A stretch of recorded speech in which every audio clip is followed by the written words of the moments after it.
Hey guys, it's Mr. V. This is part two of a larger video segment. So if you haven't watched the first part, I strongly recommend that you do first. If you have already watched part one of this, then we're going to discuss U.S. foreign policy from 1930 to 1950. Here we go. So as you have learned, the 1929 stock market crash signified and started really a chain reaction of economic events later known as the Great Depression. We have 1 out of 4 Americans who are unemployed due to the speculation in the stock market, buying on credit, and low interest rates. And these issues kind of spilled into other economies across the world. And policies like the Dawes Plan that we've learned, this merry-go-round of investment and loaning, really kind of helped proliferate these issues. All of this interconnected web of loaning was really much dependent upon a robust American economy. And since this American economy stalled during the Great Depression, economies like Germany and other allied nations like England and France also kind of followed suit. To make matters worse, Hoover, along with Congress, passed the Smoot-Hawley Tariff Act, which was initially designed to help the American farmer as well as American manufacturers, but it kind of backfired. It led to more retaliatory tariffs passed by other nations with respect to American imported goods, and it kind of further stagnated international trade, which kind of exacerbated the issue. And because of this, other political figures across the world really started to gain recognition and prominence during this time.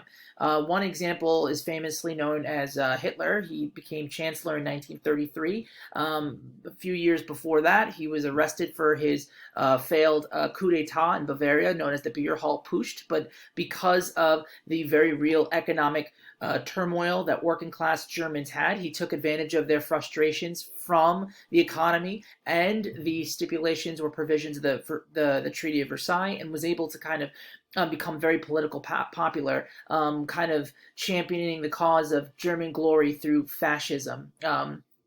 In other parts of the world, we have Japan that is on the rise in terms of militarism. And while there was some sort of power struggle going on between the civil government of Japan versus the military circles of Japan, eventually by 1932, the military factions of Japan overwon handedly and began to influence foreign policy on their front. And they began to violate, as depicted here, the 9-power treaty, the Kellogg-Briand Pact, as well as the 4-power and 5-power treaty that we discussed in the prior video segment.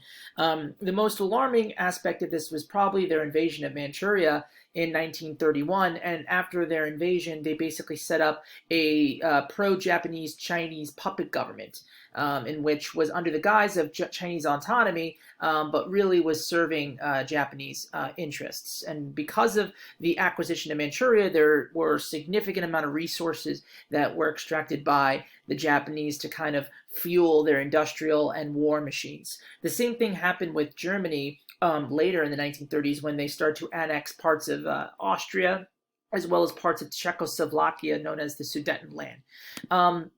So when Hoover leaves office, FDR has got a lot on his plate, domestically and internationally. Domestically speaking, he has to account for addressing the problems of the Great Depression, but he's also very astutely aware of some of the belligerency that's happening abroad. And Hoover himself was aware of this. Just to make this a point, when Japan starts to become a little bit more aggressive, Hoover's Secretary of State, Henry Stimson, issues a doctrine basically rejecting or failing to recognize any new acquisitions that Japan or the Empire of Japan has made in violation to the 9-power, 4 and 5-power treaties. So it wasn't not a lack of trying, but due to other politically unpopular events like the Bonus March, Hoover is out of office his first term, and FDR becomes the next president. So what FDR does in terms of foreign policy is a really interesting one. He starts to do a very safe strategy known as the good neighbor policy. In short, the good neighbor policy is pretty simple. It is the relaxing or loosening of predatory or punitive policies that were practiced by the United States towards South America and Central America in the early 1900s. So things like the big stick policy of Roosevelt, or the dollar diplomacy of William Howard Taft, or even the moral diplomacy of Wilson. FDR is going to show a little bit of a nicer side to the United States. So, for instance, in the 1930s, he's going to host a Pan American Conference, which is an international meeting of all these South American, Central American countries, and it will be here when he basically signals friendship by rejecting, the Monroe Doctrine or the Roosevelt Corollary.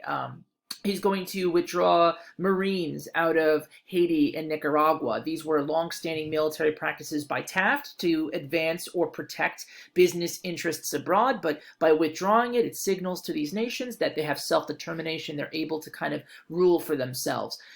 He's also going to kind of agree to allow for arbitration to get in between maybe future disputes between the United States and any of these nations. So instead of handling disputes through America's naval force or other forms of aggression, the United States under FDR agreed to kind of seek third-party arbitration. So all of these things had some sort of practical strategy behind it. It was twofold. One, FDR didn't have the means during the Great Depression to enforce any of the policies that were put in place by Roosevelt and Taft anyway. He didn't have the naval capacity or the financing to do so, so it wasn't much of a real problem anyway. It would be a cut of financial losses. The second practical reason for issuing the Good Neighbor policy was because it broadened the coalition of fighting against militarism abroad. There's more power in numbers, and if FDR can show some sort of goodwill towards nations that were historically mistreated by the United States, then perhaps they could serve as a nice bulwark or buffer against possible, expansionism from Japan. So the Good Neighbor policy was a safe choice for FDR because he can always counter any isolationists by saying it really has nothing to do with intervention. It is more of a practical way in which we can promote business across two hemispheres that are within proximity of each other. And of course, it doesn't signify any type of increased entry into World War I or any type of fighting. FDR, like Wilson, seemed a little out of step with the rest of the American public during the 1930s up until like 1941. We're going to see a rise in a group called isolationists, and they're going to not so much be a political group as much as a movement that transcends across the left-winged parties and the right-wing parties. So left-wing isolationists like socialists are going to not want to get involved in conflicts because they're going to see it as a scheme for bankers to profit off of loaning munitions and other types of resources. Where on the right side of it, a lot of isolationists are going to reject the policies because they're going to see political extremist ideologies like fascism as an antidote to left-wing extreme ideologies such as communism. So, FDR has a whole spectrum of isolationists to deal with that are very much against the idea of getting involved in any type of war.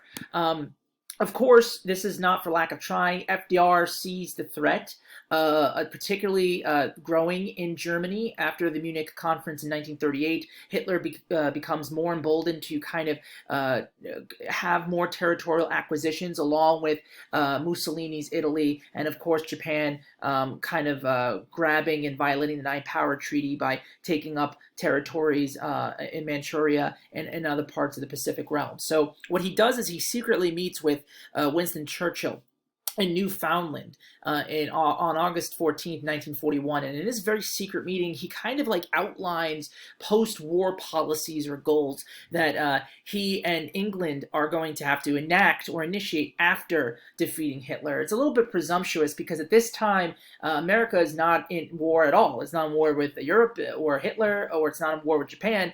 But it really this meeting really kind of shows that Roosevelt, like Wilson, is using this war as an opportunity to shape foreign policy objectives after the fact.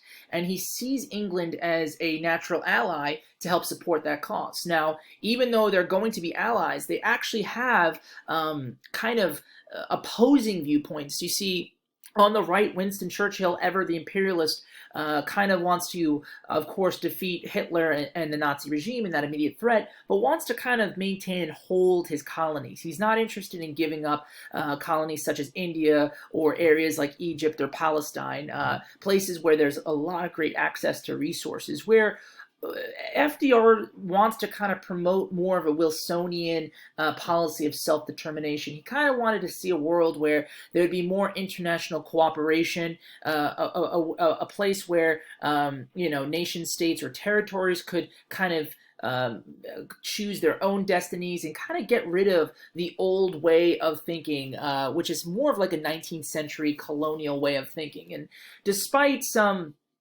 small objections by Winston Churchill agreed, either because he saw the value of a powerful ally in the United States, or he himself envisioned a world where eventually England would phase out some of these colonial holdings. It's really hard to tell, but this meeting is really important because, again, it showcases how FDR is looking at this conflict not so much as to stamp out the threat and then be done with it, but to see what is the United States' role in the future. And for FDR, it is more of an interventionist role. It is a role in which the world will be policed by 4 policemen, 4 major powers, one of which would include England.